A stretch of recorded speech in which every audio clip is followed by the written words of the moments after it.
She didn't cry when I found out, she cried when I forgave her. My name is Daniel Vega, and I'm a crisis counselor for first responders. At 38, I've spent over a decade helping firefighters, paramedics, and police officers navigate the aftermath of chaos, moments that linger in their minds long after the sirens stop. It's a job that demands calm, a steady hand when everything else is unraveling. I listen, I observe, I guide. People tell me I'm good at it because I don't flinch, no matter how heavy the story. That unshakable will, as quiet as it is, has always been my strength. Or so I thought. I live in a modest house on the edge of the city, a place where the noise of traffic fades into a hum by evening.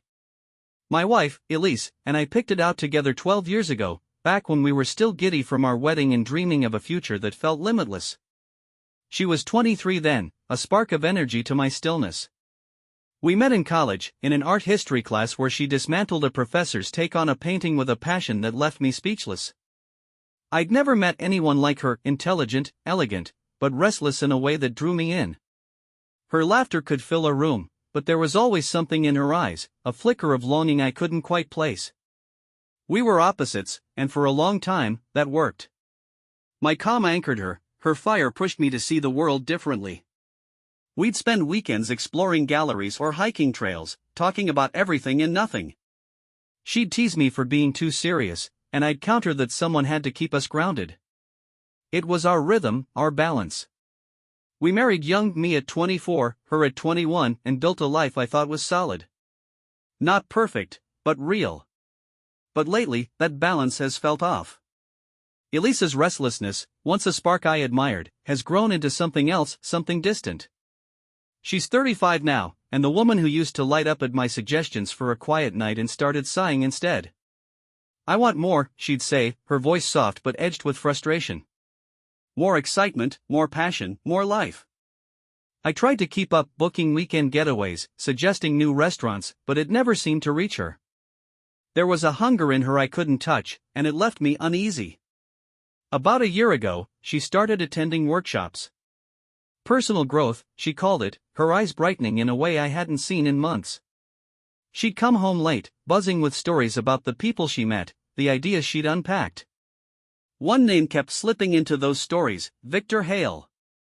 He's a former musician turned life coach, someone who runs these seminars promising to help people unlock their true potential. Elise would talk about him like he held the key to something she'd been missing. He's so insightful, Daniel, she'd say, her voice warm. He gets what it means to really live. I'd nod, smile, but inside, a knot tightened. I told myself it was nothing, just a phase, a new interest. But the signs started piling up.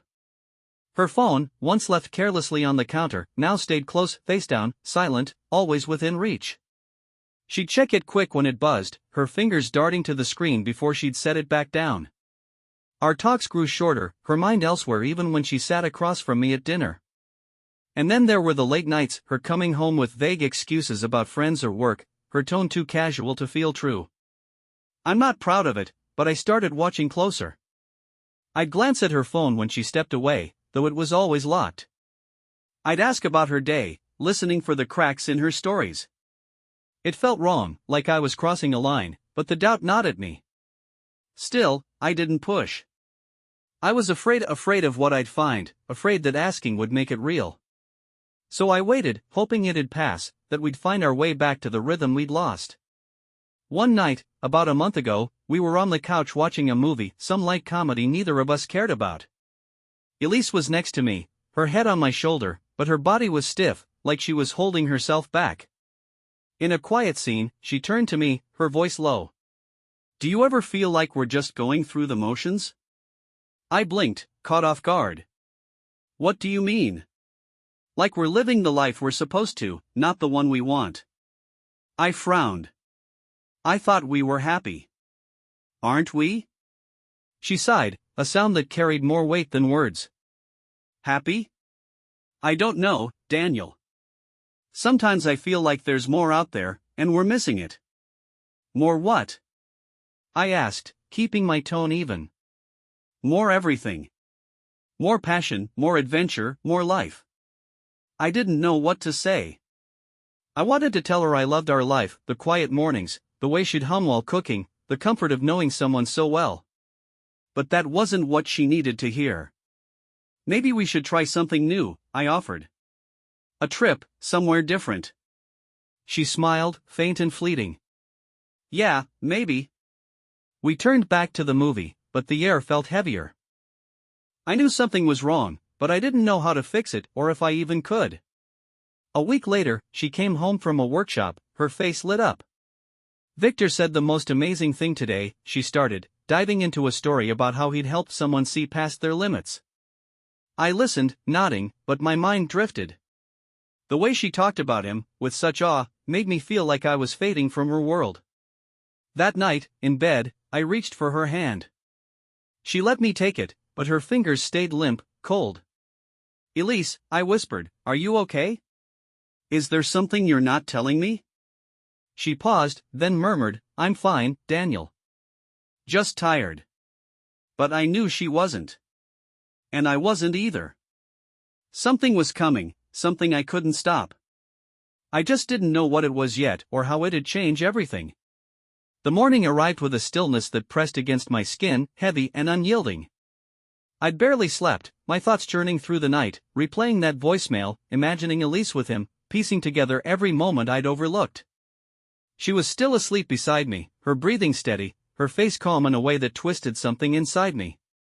I watched her for a while, studying the curve of her jaw, the faint lines around her eyes, wondering how long she'd been living this other life. How long I'd been a shadow in it. I slipped out of bed, careful not to wake her, and padded barefoot to the kitchen. The coffee machine hummed to life, its familiar gurgle filling the silence as I stood there, staring at the counter where my phone still lay from the night before. I didn't touch it. I didn't need to hear the message again, it was burned into me now, every word a permanent mark. Elise emerged an hour later, hair mussed, wrapped in the old robe she always wore on lazy mornings. She smiled at me, a soft, unguarded thing that made my chest ache, and I nodded back, pouring her a mug of coffee without a word. We sat at the table, the clink of her spoon against the ceramic the only sound as she stirred in sugar, her movements slow, deliberate. I watched her hands, the way her fingers curled around the handle, and thought about how those same hands had typed out messages to him, had maybe touched him, held him. The thought didn't spark anger, not yet, just a dull, persistent throb that settled somewhere deep. She sipped her coffee, glancing at me over the rim, and I knew she could sense something was off, even if she didn't say it. Her eyes lingered a moment too long, searching, but I kept my face blank, my voice steady when I finally spoke. What's your day look like? I asked, leaning back in my chair, forcing the question to sound casual, like any other morning. She set the mug down, wiping her mouth with the back of her hand, and shrugged. Meeting with the team at 10, then some paperwork I'd been putting off, nothing exciting. Her tone was light, but there was a flicker in her expression, a hesitation that hadn't been there before, and I wondered if she was already crafting her next lie, plotting her escape to Victor later. I nodded again, taking a sip of my own coffee, letting the bitterness coat my tongue as I studied her. Sounds like a full plate, I said, keeping my eyes on hers, waiting for her to flinch, to give something away, but she just smiled again, smaller this time, and reached for her phone. She scrolled through it absently, her thumb moving over the screen, and I thought about the texts I'd seen last night, the ones I hadn't read all the way through but didn't need to. I could have grabbed it right then, unlocked it, shoved the evidence in her face, but I didn't. Not yet.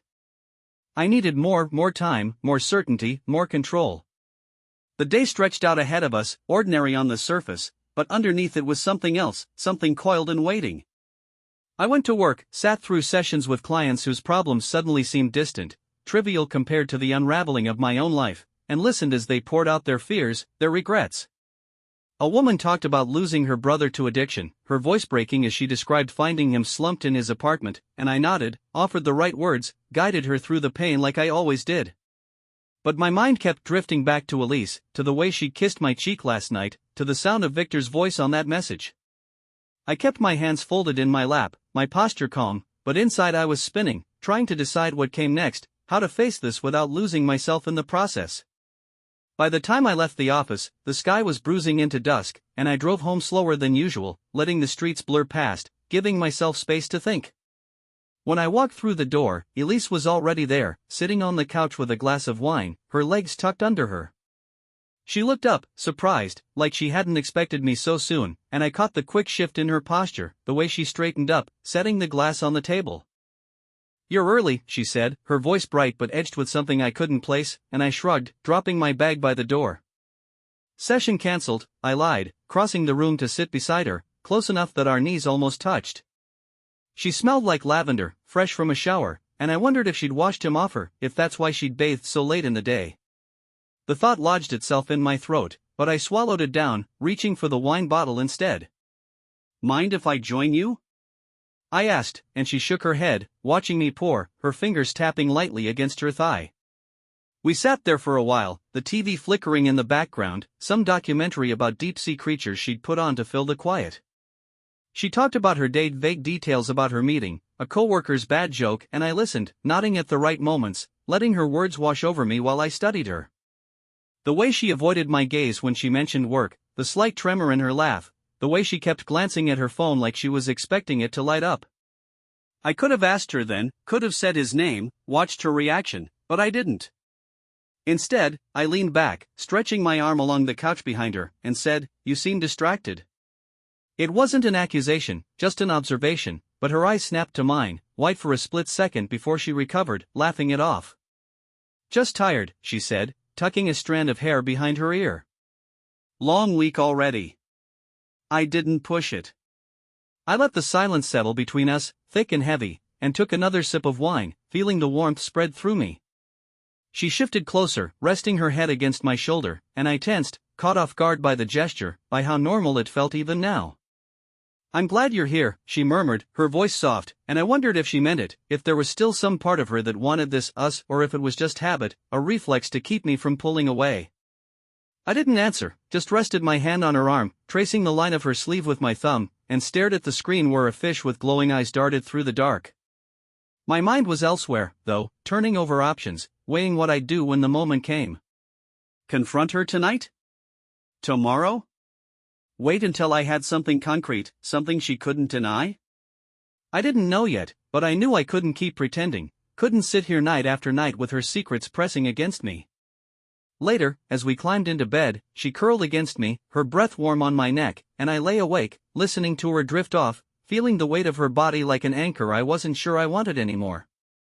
I thought about the notebook in my desk, the pages I'd filled last night, and decided I'd write more tomorrow, map out every step, every feeling, until I knew exactly how to move forward. For now, I closed my eyes, letting the darkness take me, knowing that whatever came next, I'd face it on my terms, not hers. The truth was out there now, undeniable, and soon, she'd have to face it too. The kitchen felt dim under the faint glow of the pendant lamp swinging above the table, its light throwing jagged shadows across the walls. I sat there, hands locked together in front of me, my eyes fixed on Elise across the table. She fidgeted with the rim of her coffee mug, her pale skin almost ghostly in the low light, her gaze skittering anywhere but toward me. Last night had been hell, hours of turning over every excuse she'd fed me, every time she'd slipped away, until the truth hit me like a punch I couldn't dodge. Now, with that voicemail from Victor searing through my mind, I couldn't hold it in any longer. I took a slow, deep breath, steadying the storm inside, and broke the silence. "Elise, we need to talk." Her head jerked up, her face tightening like she'd been caught. "About what?" she asked, voice sharp, defensive. I kept my tone level, even though my chest felt like it was caving in. "About us. About what's been going on with you. You've been pulling away, hiding things, and I'm done pretending I don't see it." She shifted in her chair, her fingers clamping around the mug until her knuckles turned white. "I don't know what you're talking about," she said, but the shake in her voice gave her away. I leaned forward, elbows on the table, searching her face for something, anything honest. "I think you do," I said, each word deliberate. "I heard a voicemail on my phone today. One you didn't want me to hear. From Victor." Her face went ashen, her breath hitching loud enough for me to catch it. She stared at me, frozen, like a deer in headlights. "What did it say?" she whispered, barely audible. "He said he misses you." "That last night was something he can't stop thinking about," I answered, keeping my voice steady, even as the words sliced through me. She shut her eyes, lips pressing into a thin line, and the silence stretched tight between us. Daniel, she started, but I wasn't letting her off that easy. How long has this been going on? I cut in, firm but not yelling, holding myself together despite the chaos inside. A few months, she admitted, her voice cracking as she stared at the table, avoiding me. Why? I asked, that one word loaded with all the hurt and confusion I'd been choking on since this started gnawing at me. She shook her head, hair falling over her face. I don't know how to explain it, she said, hands trembling. I felt empty, like I didn't matter, and he was there paying attention, making me feel seen. I frowned, my grip tightening on my own hands. And I wasn't there for you? I asked, disbelief heavy in my voice. You were always buried in work, your clients, their problems, she shot back, her tone edging into frustration. I started feeling like a piece of furniture, something you passed by every day without noticing. I let out a slow breath, her words stinging more than I'd braced for. You never told me you felt that way, I said, softer now, though the pain lingered. I thought we were solid. That you'd come to me if something was off. I didn't want to pile more on you, she said, her eyes glistening as they finally met mine. You're always carrying so much, I didn't want to be another burden. I shook my head, a spark of irritation breaking through. I'm your husband, Elise, not some fragile stranger you need to shield, I said, steady but firm. You should have trusted me instead of running to him. Tears spilled down her cheeks then, and she swiped at them, angry. It wasn't about trust, she said, voice breaking. It happened because I needed anything to feel alive, and I didn't know how to ask you. I couldn't sit still anymore. I stood, pacing a few steps across the kitchen, hands raking through my hair. So you picked him? Lied to me every day, let me think we were fine while you built something with Victor? My voice rose just enough to crack, showing the strain I'd been fighting to hide. I didn't mean for it to go this far, she sobbed, standing too, clutching the table like it was holding her up. I hate myself for it. I stopped, turning to face her, pain and determination warring in my chest. That's not enough, I said, low and trembling. You can't just say sorry and wipe this away. I don't know if I can even look at you the same now. She stepped closer, desperate, reaching for my arm. Please, Daniel, I love you. I want to fix this, she begged, but I pulled back gently, needing space. How do we fix it? I asked, staring into her eyes. How do I forget you chose someone else over me? She hesitated, then took a shaky breath. There's more, she said, so quiet I almost missed it. My eyes narrowed. What happened? I asked, steeling myself. I tried to end it with Victor 2 weeks ago, told him it was done, she said, words rushing out. He got mad, threatened to tell you everything, but not just the truth. He said he'd make up lies about you, your work, to trash your reputation as a counselor. My jaw clenched, anger flaring hot as I processed this new twist. What kind of lies? I pressed, voice sharp. He said he'd claim you were unethical, too close to your clients, she said, wringing her hands. I didn't know how to stop him without making it worse. I stepped closer, my gaze boring into her. Why didn't you tell me this was happening? I demanded, frustration spilling over. I was terrified, she cried, voice shattering. I didn't want him to hurt you, or for you to hate me. I shook my head, her words heavy as lead. You've already hurt me more than he ever could, I said, quiet but raw. Show me the messages. She fumbled with her phone, hands shaking as she handed it over. I scrolled through Victor's texts, taunts, begging, threats, each one fueling the fire I'd been tamping down. This isn't just an affair, it's blackmail, I said, looking up at her, my face hard. We can't let this stand. She nodded weakly, wiping her eyes. What do we do? She asked, voice small. I'll figure it out, I said, resolute despite the mess in my head. But right now, I need space. I can't think with you here. She grabbed my arm, tighter this time. Please don't walk away, she pleaded, but I eased her off, stepping back.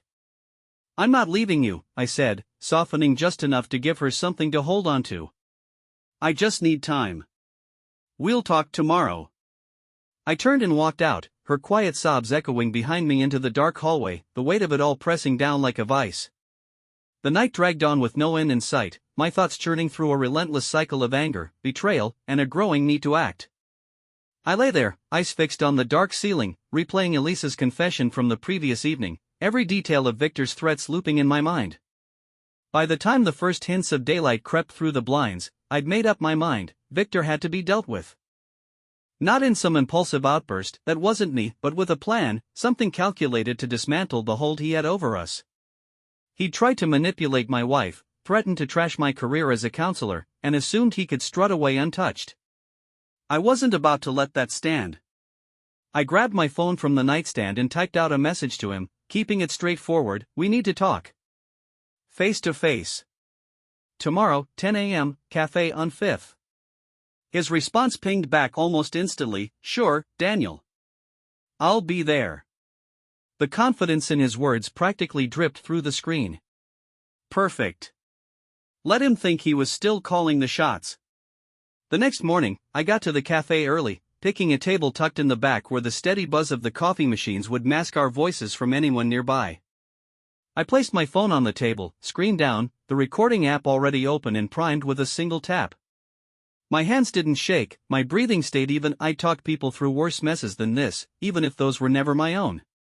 Victor strolled in right on time, scanning the room with that polished grin I recognized from his online videos, the ones Elise used to rave about before everything unraveled.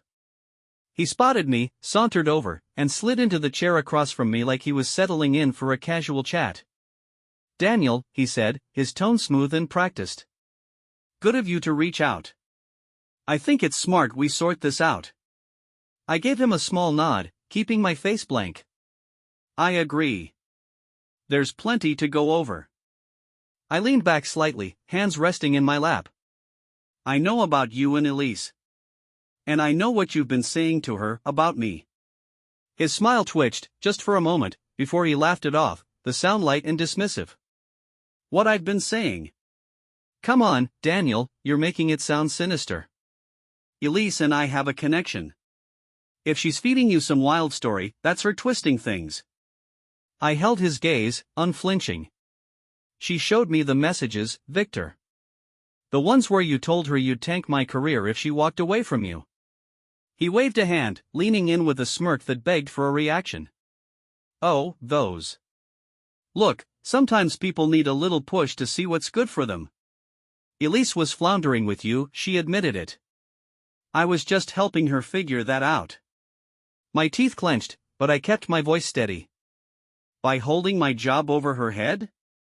His eyes lit up, like he relished the sparring. "Let's not get dramatic. I'd call it encouragement. And frankly, you owe me one. Without me stirring the pot, you'd still be in the dark, pretending everything's fine." I fought the heat rising in my chest, nodding as if his logic deserved a moment's thought.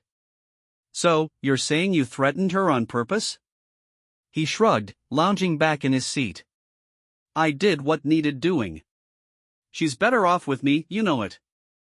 I paused, letting his words settle, then pressed further.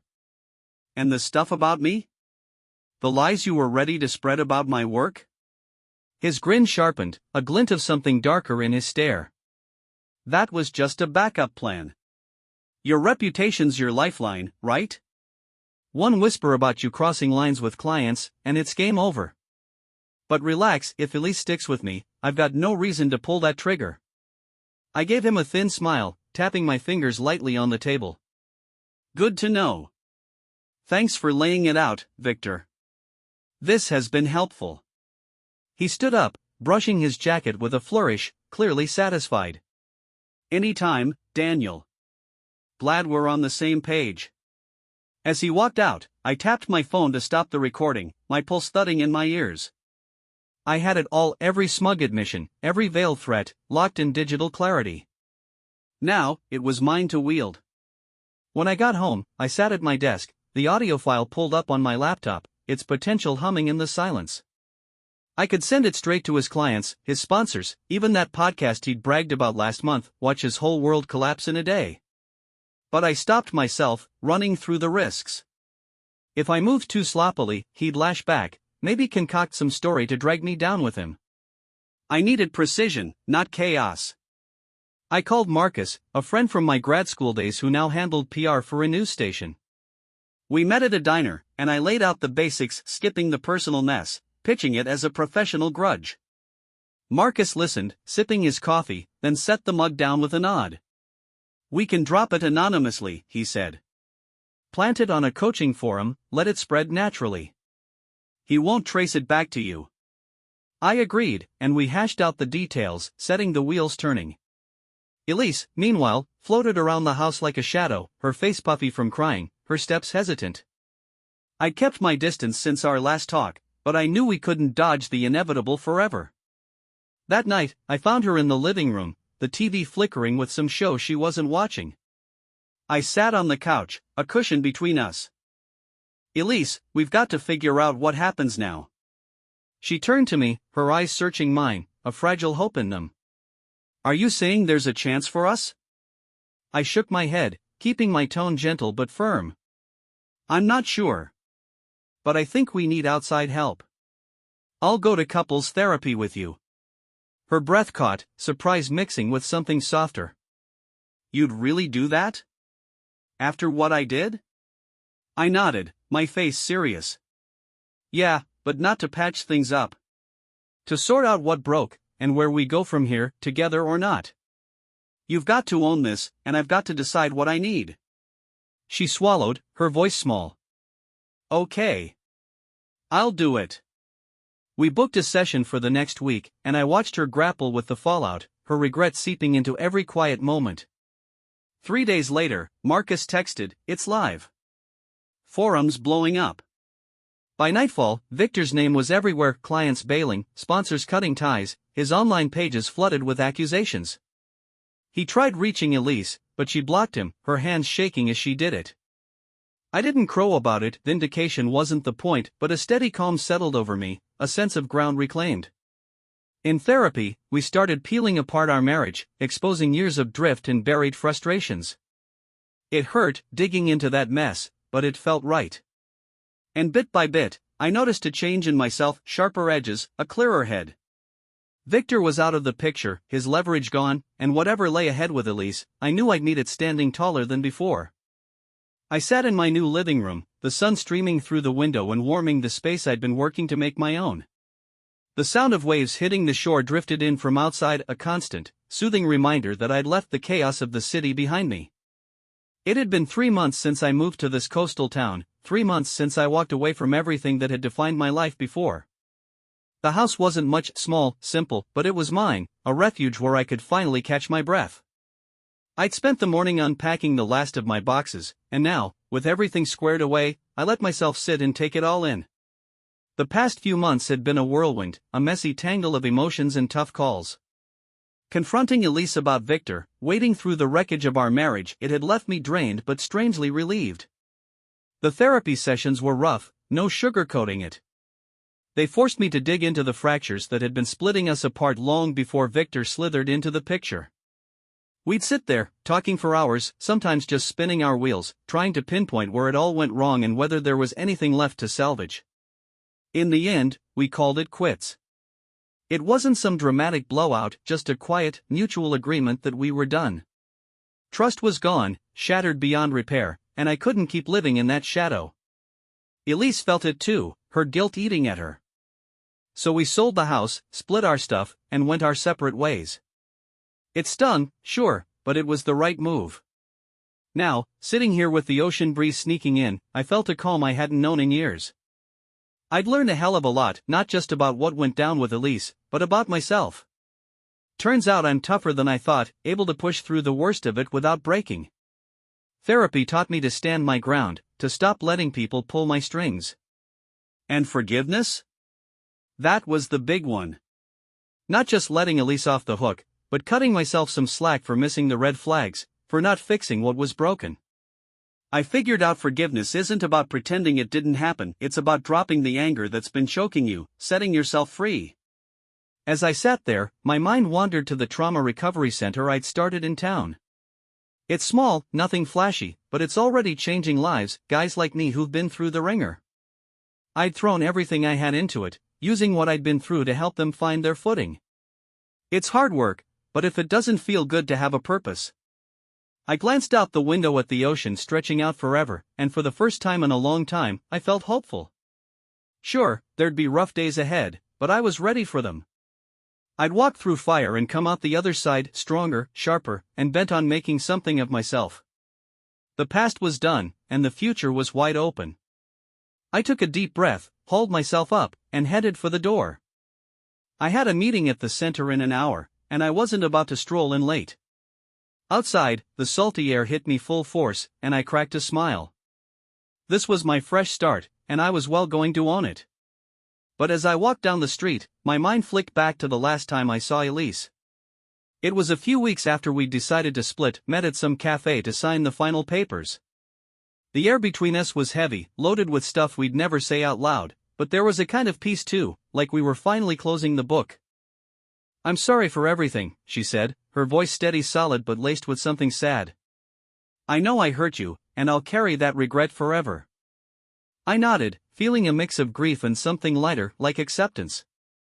"I know you are. And I forgive you. But we both know there's no going back."